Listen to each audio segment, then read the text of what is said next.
تفصیلي ذکر دا د هیچا په بس کې نه دی او په وس کې نه دی چې ویږي. په هر صورت رسول اکرم سید عالم صلی الله علیه وسلم چې کله بیت المقدس ته ته د په دې لاره کې ډېر عجایبات ولیدل چې په هغې کې د لیاقات مثال لیدو چې هغه کوی ته ورتخ کته کوي او چې راوي باسي هغه څه شی نبي علیه السلام ته جبریل علیه السلام وایي چې جبریل د الله محبوبه دا هغه کس چې عبادت کوي خو د ریا لپاره کوي نو هغه ځان ستړي کړي خو ثواب او اجر پکې ورته نه ملاوي. د مجاهد فی سبیل الله یو خلک یې ولیدل چې فصل وکري مخې سره یې ونی غټ شي او ویلې وي لوی درمل جوړ شي بیا وکري بیا لوی غټ درمل بیا جوړ شي.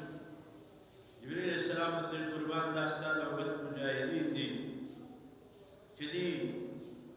په لږ ساعت کې میدان د جهاد ته لاړ شي نو دې له الله په ډېرو ډېرو اجرونه ثوابونه ورکوي او هغه په زرګونو په مقدار کې زیات ثواب الله د منځونو د عبادت ورکوي د خرچونو چې په ځان باندې څوک خرچونه کوي. درېیم بېلما دې ولیدل چې د هغې سرونه په کاڼو باندې چغې کولی شي. نبي علیه السلام ته جبریل وایي قربان دا ستا عبد بېلمازان دي چې کوم مونځ نه کوي د ماسخوتن او د سهار اوده پراته وي نو د هغې نه دا سزا د هغې دپاره چې قیامت کې به د دې سرونه په کاڼو چغې کولی شي. نو بله ډله یې ده چې هغه یو طرف ته خپله مزیداره غوښه ورته پرته ده او بل طرف ته مردار او سخا بدبویه ده. مردار او سخا غوښه خوري او دا خپله پاکه نه خوري. جبریل امین علیه السلام ورته ویل یا رسول الله دا زناکار خپلې ښځې شته دي هغې نه خپله فایده نه اخلي اوس یې په زنا او مردارو پسې ګرځي.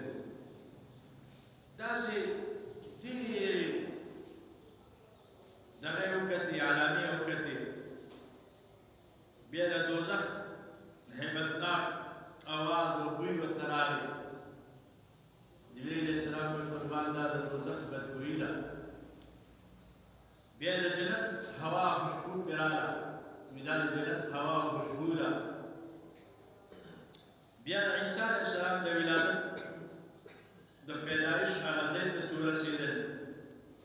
نو هلته کې حضور پاک ورته وایي چې قربان دا د عیسی علیه السلام د پیدایش ځای دی دلته تاسو 2 رکعاته لمونځ وکړئ او وضو وشي او 2 رکعاته لمونځ کوئ. بیا په دې کې مسجد اقصی ته ورسېږي هلته پیغمبران ورته استقبال کې ولاړ دي مرحبا ورته وایي او حضور پاک چې کله موږ ورسېدو بیت المقدس ته په 3 قدمونو نو هلته یو کاڼ چې هغې کې سورې وو او څوک پکې سورې پکې نه وو خو سورې پکې وو خو هغه بند شوی و د بارانونو د خټو په وجه باندې کاڼي ولې چې هغې پرې پیغمبرانو خپلې سورلۍ تړلې. هغه ځای کې براق وتړلی شو او بیا هغې نه بعد بیت المقدس ته ځي هلته کې انبیاء کرام علیهم السلام ودرېږي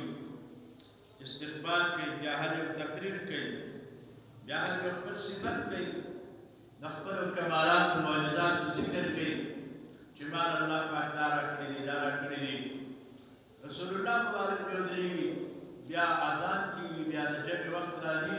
و جمع لپاره امامت لپاره رسول الله مبارک وړاندې شي. یو طرف ته ابراهیم خلیل الله ولاړ د هغې ښي طرف ته اسماعیل علیه السلام بس اسحاق علیه السلام او د دواړو ګانو سردار ته جبریل امین وایي تاسو مخ پیچئ. حضور ټولو پیغمبرانو ته په جمع باندې لمونځ ورکوي ځکه ورته امام الانبیا ویل شي.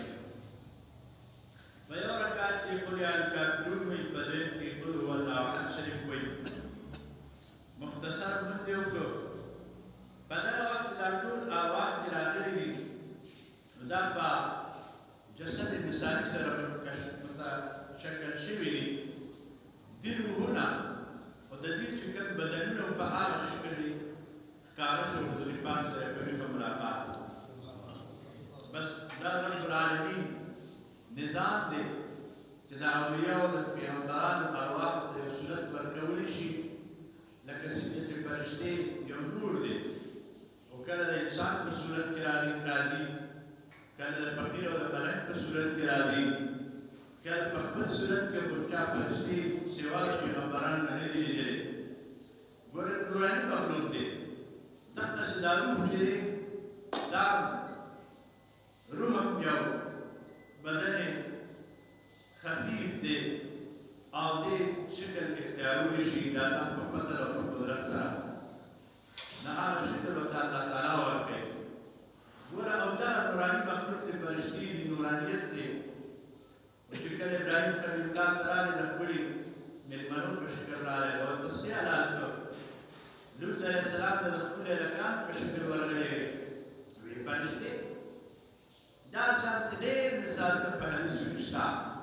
حضور پاک ته جبریل امین د دحیه کلبي صحابي په شکل کې راته. دا دحیه کلبي صحابي ډېر ښایسته و. د ده په صورت کې به جبریل علیه السلام کله کله راته. په هغه بل حدیث کې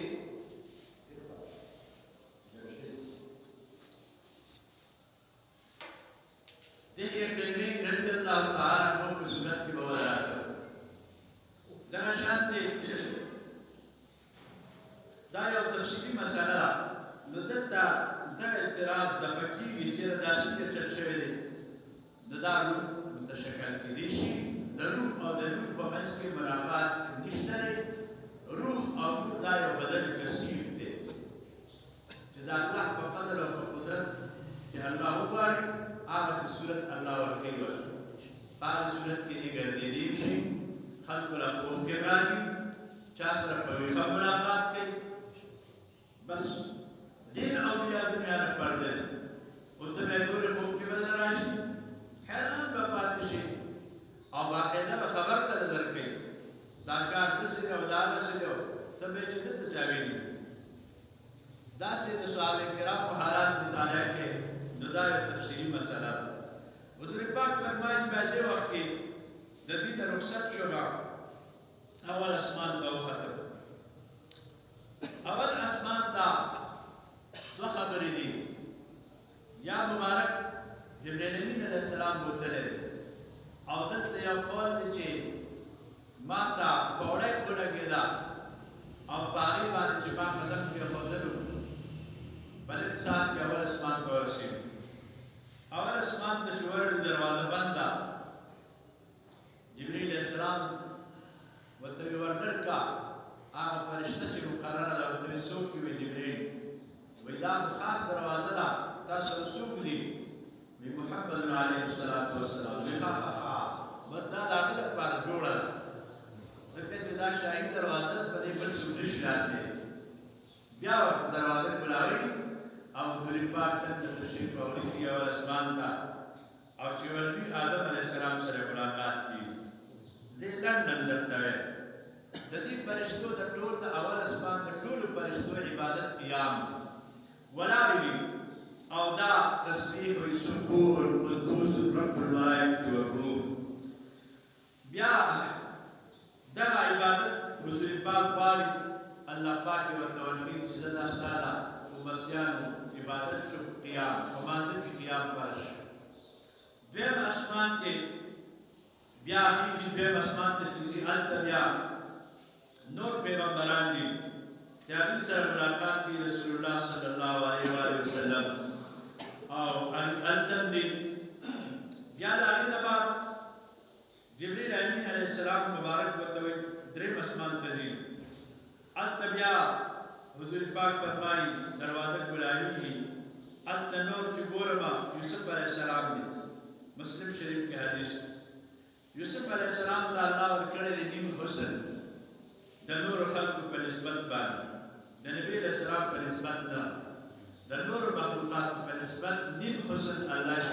یوسف علیه السلام ته ورکړی. او حضور پاک په جوهر الحسن فيه غیر ځان له مستقل د ټول مخلوق اختیار او د حسن چې دی غیر منقسمي دا تقسیم شوی نه دی دا ځان ته د دی او یوسف علیه السلام حسن چې دی دا ته نیم میلاو دی د نورو مخلوقات انسانانو فرشتو په نسبت باندې هغه د نیم حسن وخت کې شوی نو دغه بل نبي علیه السلام ته عائشې بي فرمایا رسول الله صلی الله علیه وسلم ډېر ښایسته دی دا څنګه خبره ده حضور پاک فرمایي یوسف علیه السلام چې دی هغه صبیح الوجه دی دا هغه په مخ کې صباحت دی او صرف چې کوم دی نو سپینوالی دی وانا ملیح الوجه او زما په مخ کې ملاحت او خوږوالی دی دا داسې حسن دی چې یوازې سپینوالی نه دی بلکې سپینوالی سره یو نوعه خوږوالی دی او مایل دی دا خالص سپینوالی نه لږ سوروالی ته یو قسم ګلاب دی لکه سپین دی خو د هغې په دې پاڼه کې لږه لږه سرخي او زیړوالی ملوي دا ډېر کټ او ډېر زبردسته خوشبو کوي دغه تشبیه خو نه شو ورکولی خو داسې رنګ دی ځکه یو شاعر وایي زما د یار په شان د رنګ دی ګلابه ځکه دې په جیب کې ګرځوم زه حضور علیه السلام سره وایي چې چا دغه ګلاب بوی کړ من شم الورد ولم تصلي عليه فقد جفاني چا چې دغه ګلاب خوشبو حاصله کړه او په دې درود نه وي د ما سره زیاتې وکړه چې ګلاب خوشبويي کې وایي تیار درود به وایي ولې چې په دې ګلاب کې د وجود د بدن د خولې ملاوټ شوی دی دا د معراج په شپه باندې دا واقعه شوې ده په هر صورت شمایل ترمذي کې دا خبره ذکر ده د یوسف علیه السلام د حسن وایي د هغې نه بیا څلورم اسمان ته لاړو وایي هغې کې د حضرت اسرائیل علیه السلام سره ملاقات وشو ادریس علیه السلام سره ملاقات وشو دی په بله اسمان کې دی او هلته ملاقات وشو بیا دا انور چې دی دا په څلورم اسمان کې دی د هغې نه بعد رسول اکرم سید عالم صلی الله علیه وسلم فرمایي پنځم اسمان ته لاړ هغه دروازې راته کوروشي مسلم شریف حدیث چې ټول دا بخاري او مسلم دواړو دا راوړي دي خو ما ویل چې اجمالي ویمه نو ځکه پې زر زر تېرېږم هلته کې مې دا پنځم اسمان کې ملاقات وشو د هغه فرشتې نوم سقطانیل دی او هلته هارون علیه السلام سره ملاقات کېږي د هغې نه بعد شپږم اسمان ته ځم هلته بیا د حضرت موسی علیه السلام سره ملاقات کېږي موسی علیه السلام راپاسي ما سره پټیاري کوي او بیا په رټو رټو ژاړي جبریل امین ورته ویل ژاړي وایي ژاړم ځکه چې زه ډېر عمر والا پیغمبر یم عمر مې ډېر دی مشر یم بیا او زما دومره امت نه دی او دا کشر د رسول الله مبارک عمر یې کم دی او ده له الله دومره امت ورکړی د شمېره بعد په دې باندې چې کوم دی نو قیل له ما یبکیک قال ابکي لان غلام بعث بعدي يدخل الجنه من امتي اكثر مما يدخلها من امتي بل دا چې د ده امتیان به زما د امت نه ډېر جنت ته داخلي ډېر وي نو په دې باندې رشک راځي او ژړا راځي دا حدیث امام بخاري راوړی دی دا اصلي خبرې دي ځکه دا روایات چې ټول ویل وخت لګي امام بخاري په اول جز کې راوړی دی مشکات راوړی دی امداد النبوت سیرت حلبیه روح البیان دا څومره کتابونه چې راوړي هلته د میکائیل علیه السلام سره ملاقات کې بیا اووم اسمان ته ځم په اووم اسمان کې د ابراهیم خلیل الله علیه السلام سره ملاقات شو هغه سره ستړي مشي وشو هلته اسرافیل علیه السلام سره خبرې وشوې ملاقات وشو فرشتې مې ولیدې عجیب عجیب فرشتې ولیدې د هغې نه بعد بیا سدرة المنتهى ته ځي قرآن کې وایي عند سدرة المنتهى عندها جنة المأوى إذ يغشى السدرة ما يغشى رسول الله مبارک فرمایي ودا سدرة المنتهى چې مولد دا یو ډېرې ونه ده د دې پاڼې د هاتي د غوږونو مرغټې غټې دي او میوې داسې غټې وې لکه د منګي په شان غټې غټې بیرې وې نو دا د دنیا د بیرو په شان نه دي دا خو بعضې ترخې وي بعضې ستړې وي که نه نو هغه د جنت بیرې دي او دومره فرشتې د دې ونې په هر پاڼه او په هر خاښ باندې ناستې وې چې دا ونې بلکل ډکه کړې وه او پړق او پړوکو پکې سیل چمک دمک پکې ډېر دا د جبریل امین علیه السلام د دې بیرې ته لاندې د هغه جانماز د دې لاندې هغه عبادت کوي رسول الله معلوم ته وایي قربان یو دوه رکعته لمونځ به دلته ټولو فرشتو ته ورکوئ دا ټولو اسمانونو فرشتې ستاسو استقبال ته راغونډې شوي دي چې موږ ته به حضور پاک دوه رکعته لمونځ کوي هلته جمع ورکوي ځکه ورته امام الملایکه وایي حضور پاک وایي بیت المعمور مې ولیدو دا بلکل د بیت الله شریف د کعبې د پاسه دی که راغورځېږي نو سیده به په بیت الله شریف راځي او دغې ته ابراهیم خلیل الله علیه السلام هغې دیوال ته ډډه والده ما سره ملاقات شو سلام یې راته ووي دی هم راته ووي چې امت ته زما سلام ووایه ټول علیه السلام او بیا مې حوض کوثر ته راته ولیده هغې چې لوړې د حضور پاک صحابه ته ووي دومره غټ دي چې د مدینې نه عدن پورې یو بازو د زما د حوض یو طرف او بیا بل او بیا بل د یو میاشتې په مسافت یو طرف دومره لوی حوض کې زما دا حضور پاک ولیده فرشتې زیارت او ملاقات ته راځي د سدرة المنتهی نه نیرونه وتلي دي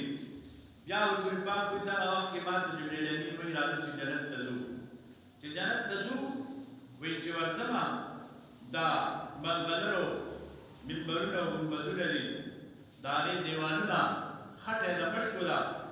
یاقوت و مرجان دي وایي ناګهانه د بلال د پاڼو چغال مې واورېده د بلال وی حیران شومه جبریل امین ته وایي چېرې دا بلال د پاڼو چغال ما اورېد بیا دنیا کې بلال سره ته زیری ورکوي چې بلال دا ته څه عمل کوې ورته وی یا رسول الله زه چې جومات ته کله ځمه نو تحیت الوضو نه بعد تحیت المسجد کومه د جومات شکرانه کې دوه رکعته لمونځ کوو حضور وایي دا د دې وجه ده چې ته جومات ته ځې تحیت المسجد کې ځکه ما ستا د پڼو چغارې واورېده په جنت کې مې واورېده ګوره دې په دنیا کې دي او حضور پاک هلته اواز اوري بیا د جنت مشاهده کوي ډېرې خبرې دي بیا د دوزخ مشاهده کوي بیا حضور پاک بر ځي جبریل امین ورته وایي قربان زه نور بره ماته اجازت نشته چې لاړ شم حضور ورته وایي راځه که نه وایي یا رسول الله د سترګې د بدن د ویښته د یا د مچ نه پر د وزن نه مخکې دی نه زه زیات قدم نشم اخیستی ولې چې دومره انوار دي چې ما سولی ایره ایره بشم وما منا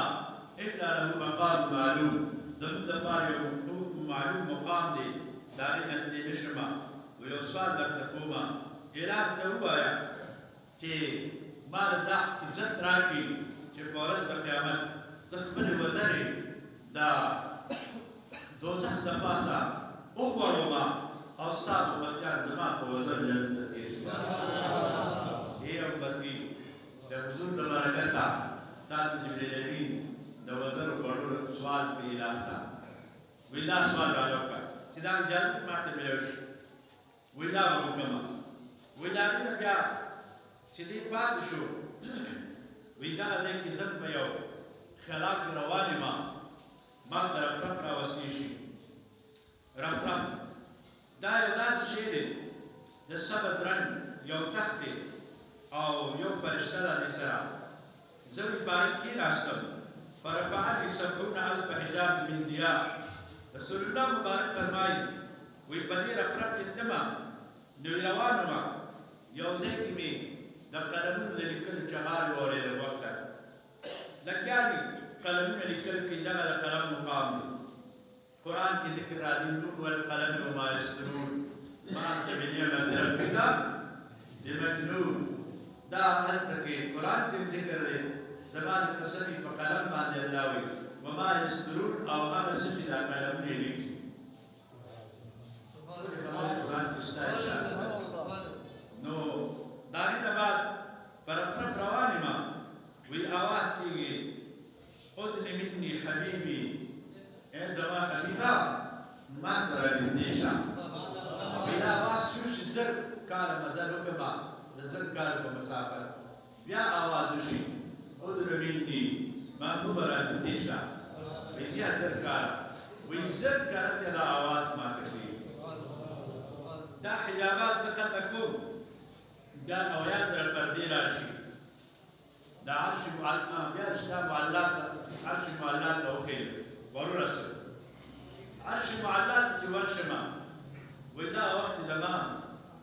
دا پیزار پخپو دی پاڼې مبارک د محبوب پخپو دی حضور پاک فرمایي چې زه دا پیزار وباسم وایي ما ته آواز شو چې نه پیزار مه وباسه دا زما عرش الهي کریم فرمایي چې دې سوال کړی دی چې د محبوب د پیزار ګټ په ما باندې راشي نو په دې پیزار سره د ما په عرش باندې راګرځه حضور فرمایي چې په عرش معلا چې وروختم دا یو ډېر لوی تخت دی عرش عظیم د دې چې کوم صفت حضور پاک کړی دی وایي ډېر لوی جعلني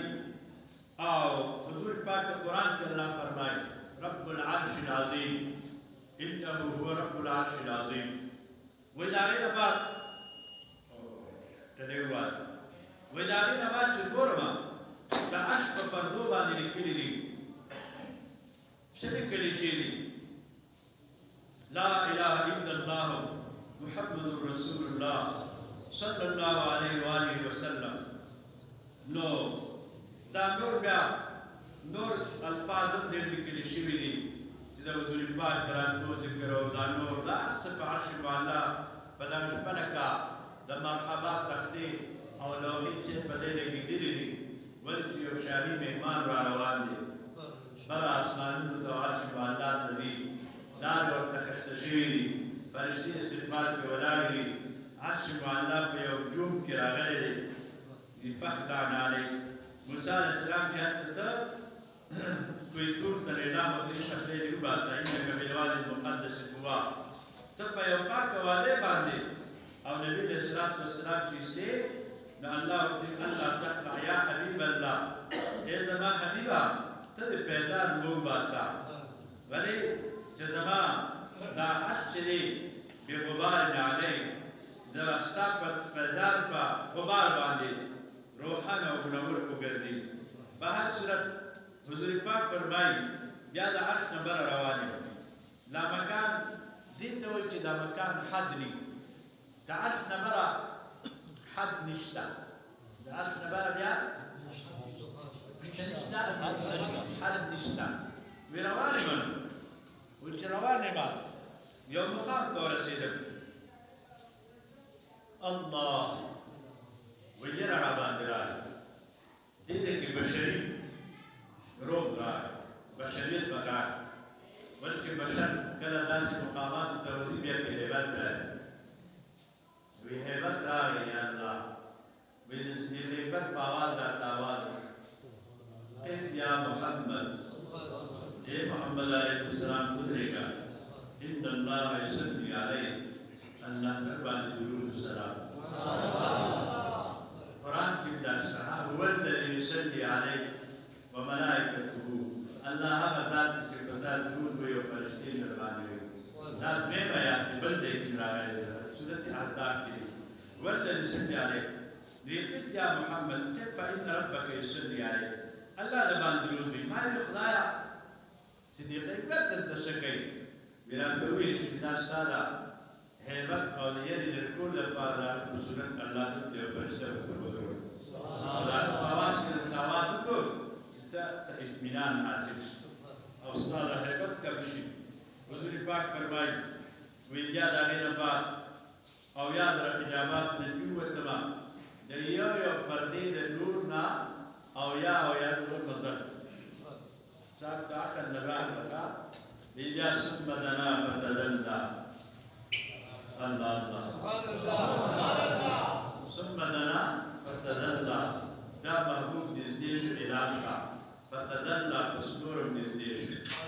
فكان قاب قوسين او ادنى حضور نزدیش په اندازه د لندې قوسين دی لندې بخوخي کوي دون مقدار پر رب ته قریب شو او ادنى یا د دې امجاد نزدیش بیا دلته کتابونه لیکي چې الله تعالی د خپل او د حضور په منځ کې حجابونه لري پردې لري شوي او فاوحى الى عبده ما اوحى دغه وخت الله وتوالي وکړه هغه چې کومه وایي خپل بنده ته کوله دغه وخت بیا د راز نیاز خبرې شوي دي او منځ کې واسطه نشته جبرئیل امین په سدرة المنتهى کې پاتې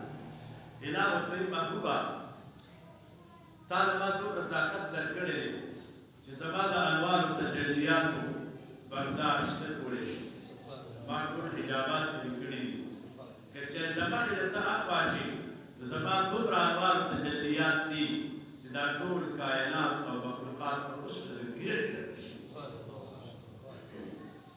دا طاقت مې تا درکړی دی دا زما د انوارو تجلیاتو برداشت وکړو دغه وخت کې پروردګار عالم خپل دیدار حضور پاک ته ورکوي امام بخاري فرمایي چې دیدار ولا ورکوي نو حجاب نشته حضور فرمایي ما خپل رب ته سر په سترګو باندې بل رب مې بعین رأسه د سر په سترګو باندې خپل رب دیدار او په تبسم او په مسکا کې د خپل رب دیدار کړی دا کې کړی دی بیا دې کې اتل زره خبرې شوي د راز دنیا او بیا منځونه پر شوي دي پنځوس یو میاشت مسلسل روژې پره شوې شپه ورځ که نه شپږ زره خبرې د راز دنیا شوي دي دا چاته مه وایه شپږ زره خواصو ته ووایه شپږ زره عام و خاص ټولو ته ووایه دنا عبدا فتدلى فردا دنا مكية فتدلى ملكية دا اشعار دي معدن بابا وزن داوي دا اشعار دي دا كل التذكر دي كروس بيمن وقت دي عارف نو مدني جانان بیا چې دا هر څه وشو حضور پاک بیا راځي په خپله دا دې راځي اوس دا چاوي چې دا څنګه راځي نو قرآن کې الله وی والنجم اذا هوا ما ضل صاحبه وما غوا قرآن وی نجم هغه ستوري ته وایي چې د بر نه ښکته راځي نو دلته حضور پاک ته نجم ویل شوی حضور هغه رڼا کوونکی ستوری دی اذا هوا کله چې د اله د طرف نه ځمکې ته راجوړ دا خیال دی دې آیات نه دا معنا ده والنجم اذا هوا ما ضل صاحبكم وما غوا نستاسو صاحب گمراه شوی دی او نه چې دی غوا سرکشه شوی دی تاسو چې کوم ګمان کوئ نه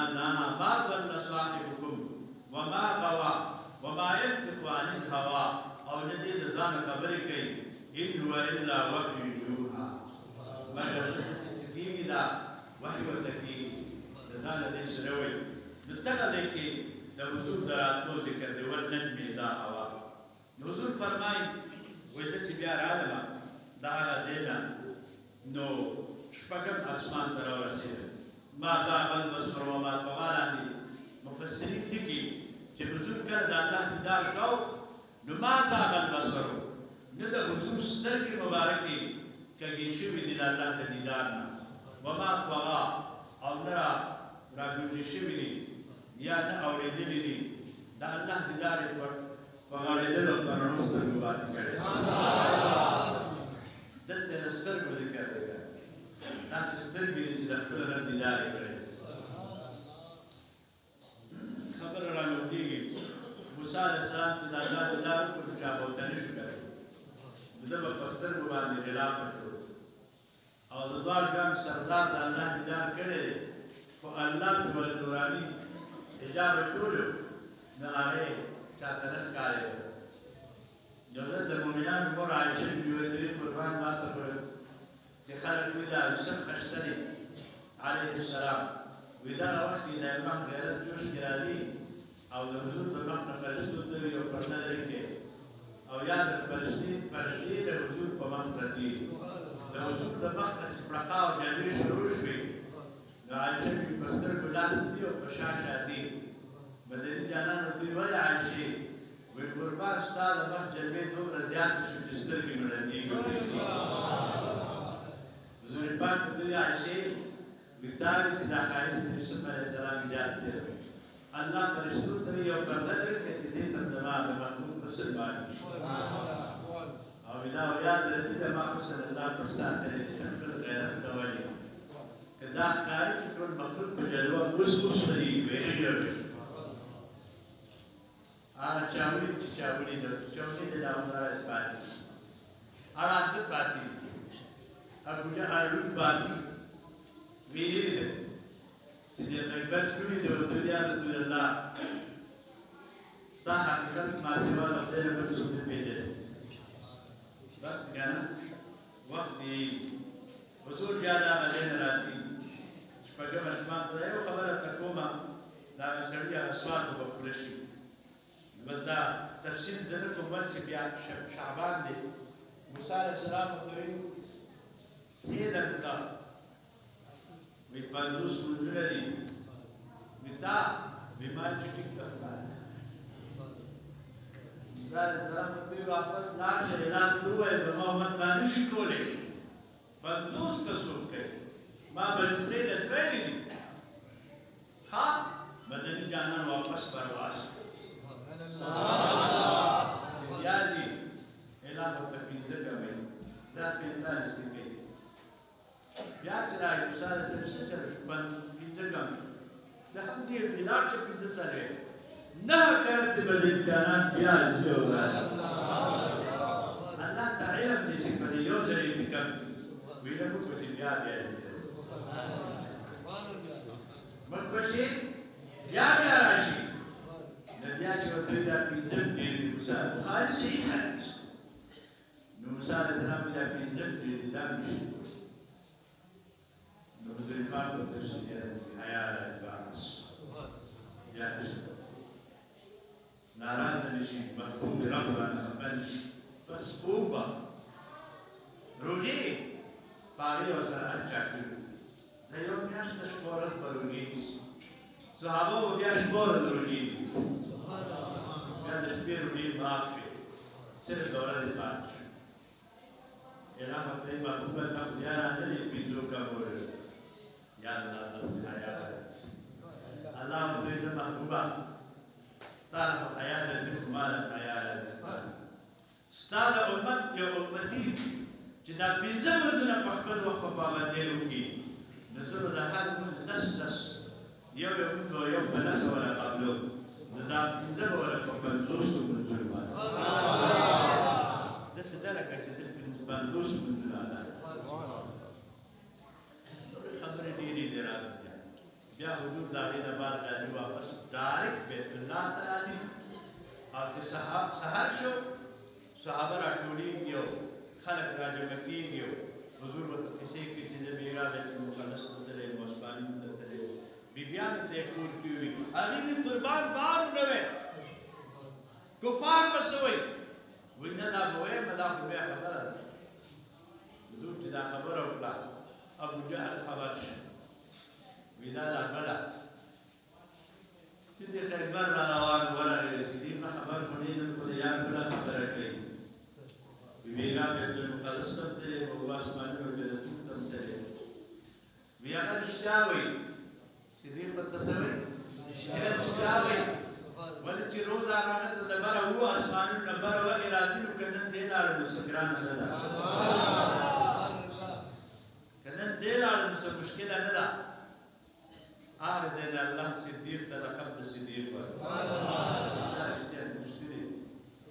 يا ابو جهل لا ټول شو چې څنګه کومه وخت شو بیا به داسې نه کوو په وخت به بس ښه بیت المقدس په دروازې څونه دي حضور پاک وي ما باندې حیرانتیا راغله چې ما هغه نه دي شمېرلی دا خو کافر دي دي ته به څه وی وی الله پاک وی مخه پکېږه وی بیت المقدس دقه سره اوچت کړ جبریل امین او راته مخامخ کړ چې د دې راته ګوره ورته وایه دې در وی ټول حال مې ورته ووي چې دا رښتیا دې خو راسره ومنله وی بیا راته وي چې ښه زموږ یو قافله دا شام نه را روانه ده اب کله راورسي حضور پاک ورته وی دا قافله ما پلانکي ځای کې لیدلې وه په دې بېګا شپه کې او د هغې نه اوښ ورکو اوښ پسې ګرځېدل او د هغې منګې و ما د هغې نه اوبه هم څښلې دي بېګا وی کله به راځي وی یاره د چهارشنبې په مازدیګر به رارسي حساب مسافت چې واچې بس کفار ټول خوشحاله شو که راونه رسېدا نه نن به زموږه د ټوکو موقع میلاو شي چې دا دروغ دي وی نور مازدیګرې دی او بس دې ټوپونه سات کړو حضور وی لږ صبر وکړئ نور ګلابو ته نه دی که نه چې نور پرېوځي د پرېوتو نه مخکې مخکې قافله راښکاره شوله وي دغه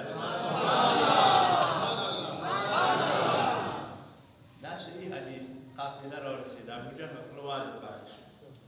په هر صورت واقعات ډېر دي جانان की कब मुकाम मखलूक में इसका इस जैसा कोई भी नहीं मखलूक की दारों को शान शुक्र बदी व बस व आखिर दावाना